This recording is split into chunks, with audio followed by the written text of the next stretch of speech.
Sydney's rental crisis is well known, with a dwindling number of properties available and soaring rents. But a band of tenants in one building are fighting back after their weekly costs went up by almost 70% in one go. Australia's housing crisis didn't arrive suddenly, and it didn't begin with a single policy announcement. But in 2023, the federal government put a very clear number on what fixing the problem was supposed to look like. Faced with a housing crisis, the Prime Minister gets out his chequebook, giving states $3 billion reasons to build more homes. Upfront money to get housing moving quickly. National Cabinet agreed to renovate the existing housing accord. The original target starting next year was to build 1 million homes over 5 years. That's now been boosted to 1.2 million homes. States who step up will share in what the Prime Minister called a $3 billion bonus.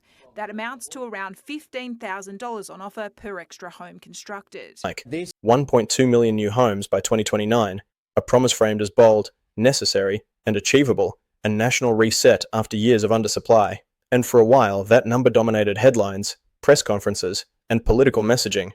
But as we move through early 2026, the data now tells a very different story. Because based on verified analysis drawn from official construction trends, Australia is no longer on track to meet that target, not by a small margin, but by a gap so large it fundamentally changes the outlook, roughly 462,000 homes short. Australia commenced building roughly 180,000 dwellings in the previous financial year.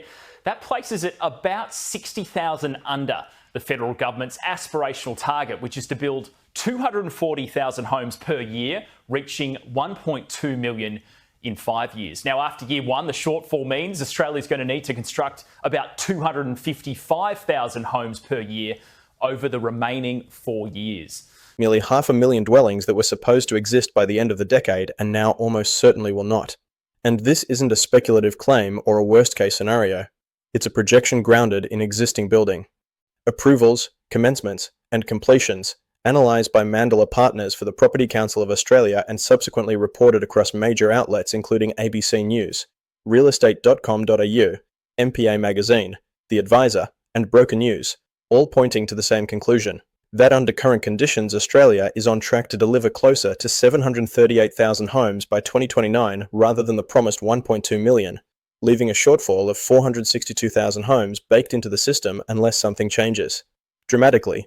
And to understand why this matters so much, and why this shortfall represents more than a missed political target, we need to understand how housing supply actually works, because homes are not produced by announcements, they're produced by land release, planning approvals, infrastructure delivery, labour availability. Because Australia doesn't recognise the construction trade qualifications of the Asian countries from which most migrants now come. The wave of immigration after World War II mostly came from the UK and Europe. Now, Australia accepted the trade qualifications of those countries and still does. So there was a flood of tradies in the 50s and 60s, concreters, brickies, plumbers and carpenters. But no tradies are coming from India and China now to build the houses they need. They're mostly commerce students or cooks. And finally, more families these days encourage their kids to go to university, not do a trade. The result is the construction sector employment has been static for 20 years, even as demand for housing has increased.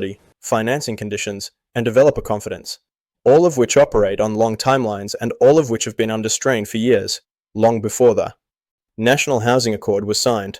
And when the government announced the 1.2 million homes target, it was effectively betting that all of these systems would accelerate at once, that planning bottlenecks would ease, that construction costs would stabilise, that labour shortages would resolve, and that private developers would take on risk at scale despite higher interest rates and tighter credit. But the data now shows that this acceleration has not occurred at the pace required, and in some areas conditions have actually worsened, which is why the shortfall is now visible so early in the life of the Accord, because the first 2 years of delivery were always critical, and instead of overshooting to build momentum, housing construction has remained subdued relative to what the target demands. New South Wales building approvals dropped over 20% in October 2025, and the National Housing Supply and Affordability Council projects, the state will achieve only about 65% of its housing targets, falling approximately 130,000 homes short. And when analysts broke the numbers down state by state, the problem became even clearer, because no major jurisdiction is currently building at the pace required to meet its share of the target, with New South Wales projected to fall short by around 185,000 homes, Queensland by roughly 96,000, Victoria and Western Australia are also facing significant gaps. And while smaller jurisdictions like the ACT may come closer to their targets due to scale, the national shortfall is driven overwhelmingly by the states where demand is already highest. And this is crucial, because housing shortages in high-demand areas have outsized effects on prices and rents, pushing pressure into surrounding regions and even interstate. And this is exactly what Australia has experienced over the past decade, as affordability pressures spread from inner cities to outer suburbs, from capitals to regions, and from one state to another, and the 462,000 home shortfall effectively locks this dynamic in for years to come, because it represents unmet demand that doesn't disappear, it accumulates, year after year. And the reason this shortage has such powerful effects is because Australia's population has continued to grow while housing supply has lagged, a trend documented repeatedly in ABS data and summarised in the National Housing Supply and Affordability Council State of the Housing System reports, which show that even before the Housing Accord was announced, dwelling construction was running below the level required to meet underlying demand, and while population growth rates may fluctuate, the backlog created by years of underbuilding does not resolve itself without a sustained period of overbuilding, something Australia has not achieved at the national level in recent history. And this is where the political framing begins to break down, because while the 1.2 million homes target sounded ambitious, it was in reality the minimum required to start closing the gap rather than eliminating it. And now that even that target is projected to be missed by hundreds of thousands of homes, the implication is that the housing shortage will persist well into the next decade, with direct consequences for affordability, rental stress, and economic mobility. And the data makes clear that this is not just a housing story but a cost of living story, because when housing supply lags demand, competition intensifies and prices rise, a relationship that is well understood and supported by decades of economic research. And the Property Council's analysis estimates that if Australia were able to deliver the missing 462,000 homes by 2029, average rents in well-located areas could be up to $90 per week lower than they otherwise would be. In Palmerston, a one-bedroom unit, the rent increasing by $90 just in a 12-month period. And it's hitting low-income earners hardest.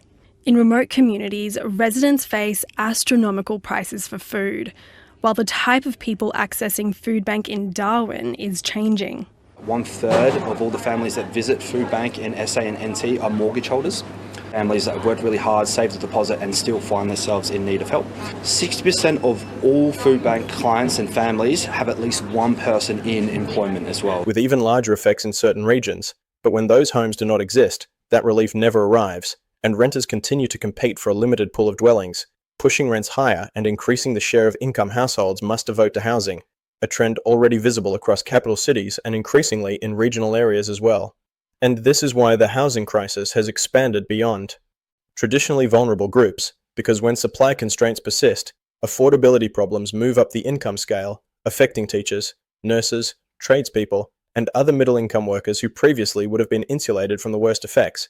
And this has broader social consequences, delaying household formation, reducing workforce mobility, and increasing financial stress, all of which feed back into the broader economy. And the economic implications of the shortfall extend well beyond housing costs, because housing construction is a major driver of economic activity, employment, and productivity. And the Property Council estimates that meeting the full 1.2 million homes target could generate up to $128 billion in economic activity and support hundreds of thousands of jobs across construction and related industries. Meaning that the projected shortfall represents not just missing homes, but missing economic output, missing employment opportunities, and missed productivity gains. And this matters at a time when Australia faces slowing growth, persistent cost of living pressures, and the need to improve long-term economic resilience, because housing affordability directly affects labour markets by shaping where people can afford to live relative to where jobs are located. And when housing is scarce or unaffordable near employment centres, workers are less able to move, reducing labour mobility and efficiency, which in turn constrains business, growth and wage progression. And this creates a feedback loop where high housing costs suppress wage growth while also increasing household expenses, leaving many Australians feeling like they are running in place. And what makes the 462,000 home shortfall particularly significant is that it represents a moment where the gap between ambition and delivery has become quantifiable and undeniable. Because for much of the past few years, warnings about housing supply were framed as risks or projections, but now the data shows that unless there is a dramatic and sustained acceleration in construction, the target is not just difficult but unattainable under current policy settings, And this raises uncomfortable questions about governance and accountability, because large national targets require not just agreement but enforcement mechanisms, aligned incentives, and delivery capacity. And while the Housing Accord brought governments together around a shared goal, the levers required to compel delivery remain fragmented across federal, state, and local levels, with planning controls largely in state and local hands, infrastructure funding split across jurisdictions, and private sector delivery dependent on market conditions that governments can influence but not fully control. And this complexity makes housing policy challenging, but it does not make the consequences of failure any less real. And for households that made decisions based on the expectation that housing supply would improve, whether delaying purchases, renewing leases, or relocating for work, the reality of a 500,000 home shortfall changes the outlook entirely, because it suggests that pressure on rents and prices is likely to persist longer than promised, and that affordability challenges may become entrenched rather than easing. And this is where independent journalism becomes essential, because it allows the focus to shift from announcements to outcomes, from promises to delivery, and from political narratives to data. And the data now shows that Australia's housing system is not producing enough homes at the pace required to meet stated goals. And unless there is a significant shift in policy settings, delivery capacity, and coordination, the shortfall will define the housing landscape for years to come.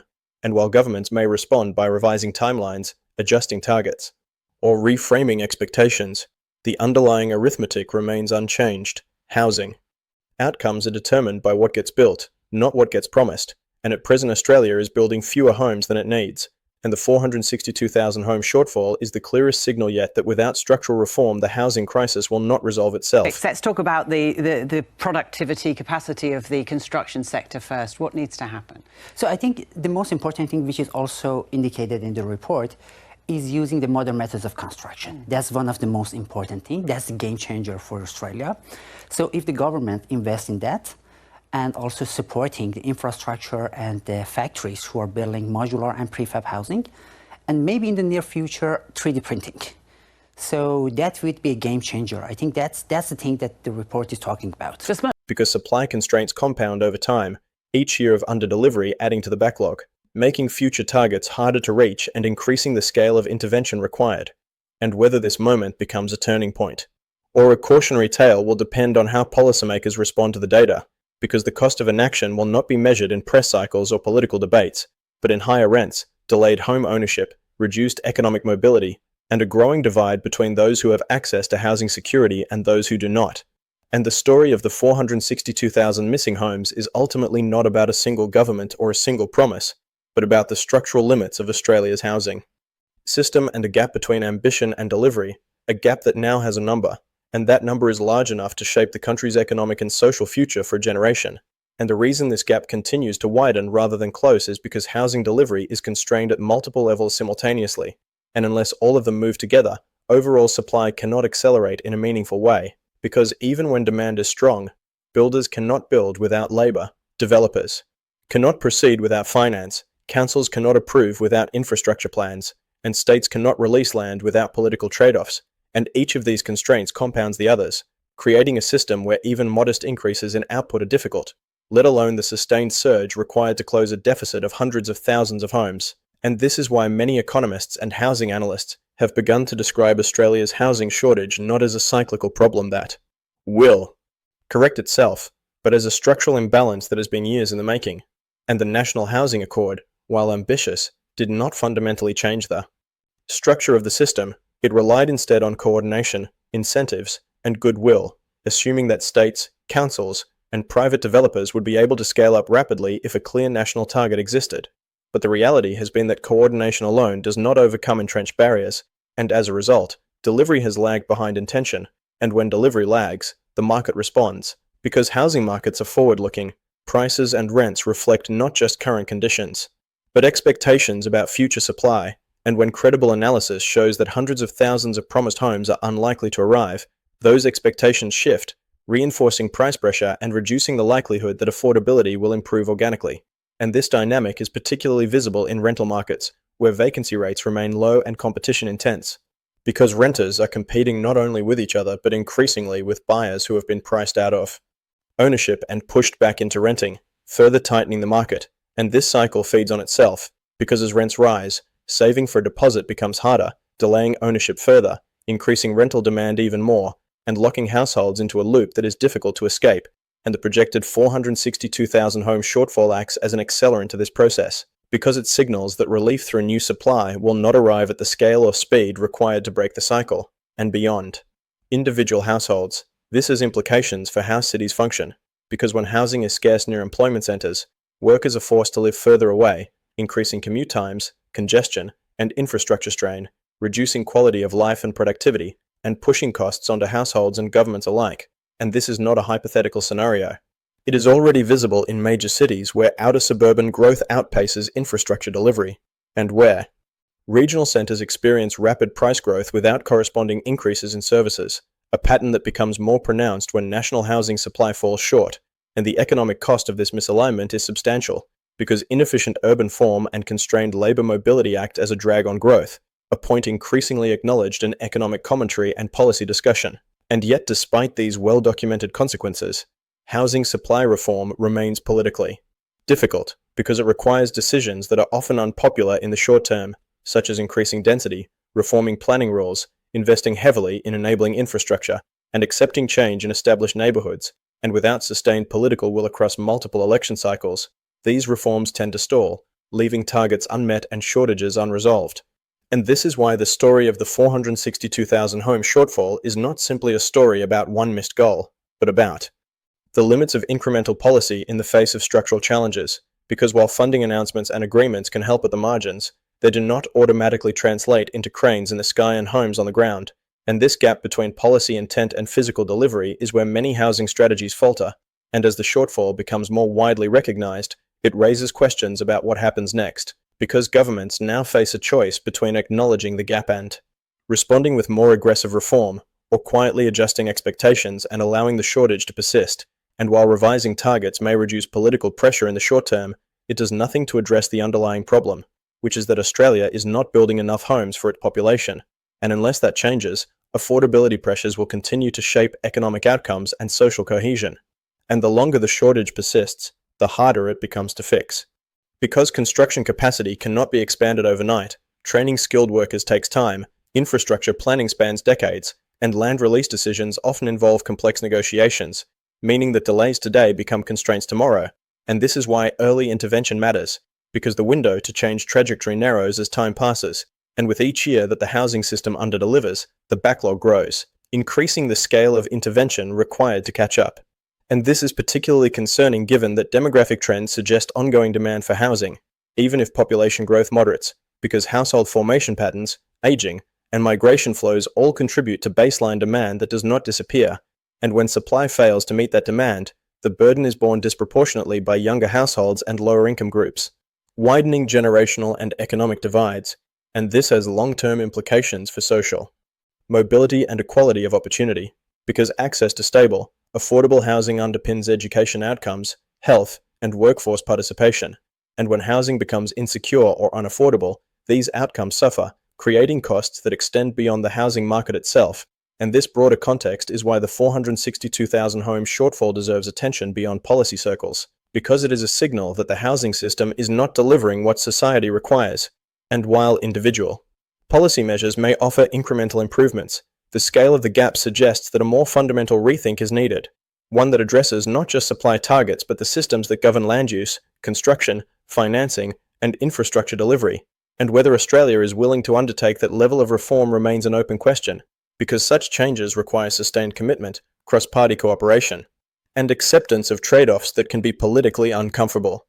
Yet without them, the housing shortage is likely to remain a defining feature of the economy, shaping outcomes for years to come. And as independent analysis continues to track housing delivery against promised targets, the 462,000 home shortfall stands as a stark reminder that intentions alone do not build homes, and that without measurable progress on the ground, ambitious goals risk becoming symbols of frustration rather than solutions. And for Australians watching rents rise, prices climb, and opportunities narrow. The difference between promise and delivery is not an abstract policy debate. It is lived experience, reflected in tighter budgets, longer commutes, delayed milestones, and growing uncertainty about the future.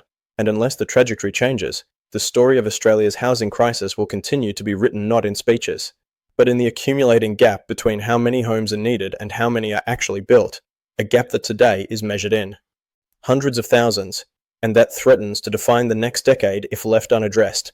System and a gap between ambition and delivery, a gap that now has a number, and that number is large enough to shape the country's economic and social future for a generation. And this is where the discussion moves from numbers to consequences, because a housing shortfall of this magnitude doesn't just sit on a spreadsheet. It shows up in everyday decisions people are forced to make, whether to stay in an overcrowded rental, whether to move further away from work, whether to delay having children, whether to give up on home ownership altogether, and when nearly 500,000 promised homes fail to materialize, those decisions become more common, more difficult, and more permanent. And the longer the shortfall persists, the more it reshapes behavior, because markets adapt to scarcity by normalizing it. Landlords price in long-term tightness, investors adjust expectations, developers focus on high-margin projects, and households recalibrate what they consider acceptable. And this is how structural shortages become embedded, not through a single shock, but through gradual adjustment to worse conditions. And the danger is that once this adjustment takes hold, reversing it requires far more effort than preventing it in the first place, because supply systems are slow to respond upward once capacity has been lost. Builders exit the industry, skilled workers leave, smaller developers fold, and restarting that capacity takes years, not months, which means that even if policy settings improve later, the lag between decision and delivery remains long. And this is why analysts have stressed that the early years of the National Housing Accord were critical, because momentum matters, and instead of a surge, the data shows a stall, and that stall has now translated into a projected shortfall that is large enough to overwhelm incremental fixes. And while governments may point to individual initiatives, funding commitments, or pilot programs, the aggregated outcome remains unchanged. Housing delivery is not accelerating at the pace required to meet the stated goal. And when targets are missed by small margins, systems can adjust. But when they are missed by hundreds of thousands of units, the implications are structural, and this is why the 462,000 figure is so significant, because it represents the point at which the housing problem shifts from being a question of timing to a question of capacity, and capacity is much harder to change, because it depends on workforce size, supply chains, planning throughput, and risk appetite across the entire construction ecosystem, and each of those elements has been constrained by years of volatility, from pandemic disruptions to cost inflation to financing uncertainty. And while some of these pressures may ease over time, others are likely to persist, meaning that without deliberate intervention, capacity is unlikely to expand sufficiently on its own. And this brings us to the question of accountability, because when a national target is announced and then missed at scale, it raises legitimate questions about who is responsible for delivery and how progress is measured. And one of the challenges with the Housing Accord is that responsibility is diffused across multiple levels of government and the private sector, making it difficult to assign accountability when outcomes fall short.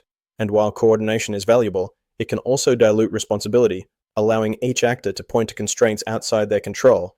And this diffusion makes it harder to course-correct quickly, because no single entity has both the authority and the incentive to drive systemic change. And as a result, underdelivery can persist even as all parties acknowledge the problem.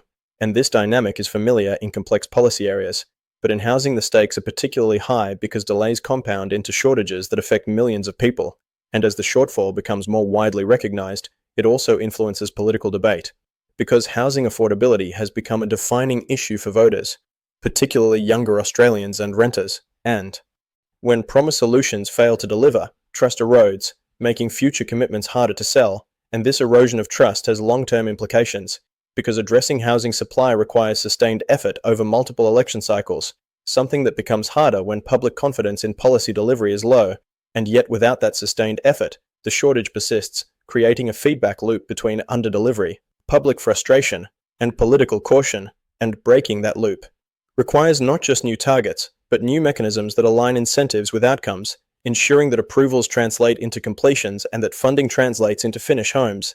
And while there is broad agreement among experts about the types of reforms needed, including planning reform, infrastructure investment, and measures to reduce construction risk, implementing these reforms at scale remains challenging, particularly in a federated system where responsibilities are shared. And this is why many analysts argue that the housing crisis cannot be solved by a single policy lever, but requires a coordinated package of reforms sustained over time. And the projected 462,000 home shortfall underscores the cost of failing to implement such a package early enough, because once the gap reaches this size, even aggressive reform takes years to show results. And during those years, households continue to face high costs and limited options, and the social consequences of this are already visible, with rising rates of rental stress, increased household crowding, and growing reliance on informal housing arrangements, trends that are often discussed separately but are all symptoms of the same underlying shortage, and as these pressures intensify, they place additional strain on social services, infrastructure, and community cohesion, creating costs that extend beyond the housing system itself. And this broader impact is why housing supply is increasingly viewed as a foundational policy issue, one that influences outcomes across health, education, employment, and social stability. And when supply falls short at the scale now projected, those ripple effects become more pronounced, shaping the lived experience of Australians in ways that are difficult to reverse. And the risk is that the housing crisis becomes normalized, accepted as an unavoidable feature of modern life rather than a solvable policy challenge. And history shows that when scarcity becomes normalized, inequality deepens, because those with assets benefit while those without fall further behind. And housing is one of the most powerful drivers of wealth accumulation, meaning that sustained shortages entrench advantage and disadvantage across generations. And this generational dimension is particularly important, because younger Australians face a housing market that is fundamentally different from that experienced by previous generations, with higher entry costs, greater competition, and fewer affordable options, and the failure to deliver promised supply exacerbates this divide, reinforcing perceptions that the system is stacked against those who did not enter the market earlier. And this has implications for social cohesion and political stability, because perceptions of unfairness can erode confidence in institutions and policy processes. And while housing policy alone cannot resolve all of these issues, it plays a central role in shaping opportunity. And this is why the story of the 462,000 home shortfall matters beyond the housing sector, because it speaks to the capacity of the system to deliver on promises that affect the material conditions of people's lives. And as independent analysis continues to track delivery against targets, the gap between what was promised and what is being built will remain a focal point, because it provides a concrete measure of progress or lack thereof. And unless there is a significant shift in trajectory, the shortfall will continue to shape market expectations, policy debate, and lived experience. And whether Australia chooses to confront this reality with meaningful reform or allow the shortage to persist will determine not just housing outcomes, but broader economic and social outcomes for years to come, because housing supply sets the stage on which many other policy challenges play out. And when that stage is constrained, everything built upon it is affected. And the longer the constraint remains, the more difficult it becomes to remove, making early and decisive action all the more important. And as the data now shows, the cost of delay is not measured in missed headlines, but in hundreds of thousands of homes that were promised and are now missing, a deficit that will shape the country's future unless it is addressed with urgency and scale. Hundreds of thousands, and that threatens to define the next decade if left unaddressed. System and the gap between ambition and delivery, a gap that now has a number, and that number is large enough to shape the country's economic and social future for a generation.